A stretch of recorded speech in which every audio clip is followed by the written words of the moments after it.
একবার একটি গ্রামে একটি ছেলে ছিল। নাম তার রাহুল। সে খুব সাধারণ পরিবারের ছেলে, কিন্তু তার স্বপ্ন ছিল অনেক বড়। প্রতিদিন সকালে সে মাঠে গরু চড়াতে যেত এবং আকাশের দিকে তাকিয়ে ভাবত একদিন সে বড় কিছু করবে।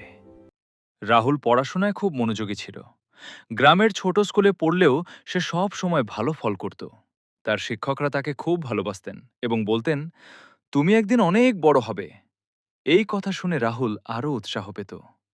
একদিন গ্রামের স্কুলে একটি প্রতিযোগিতা হলো। রাহুল সেখানে অংশ নিল এবং প্রথম স্থান অর্জন করল। সবাই তাকে অভিনন্দন জানালো। তার বাবা মা খুব খুশি হলেন এবং বললেন, তোমার পরিশ্রমই তোমাকে এগিয়ে নিয়ে যাবে।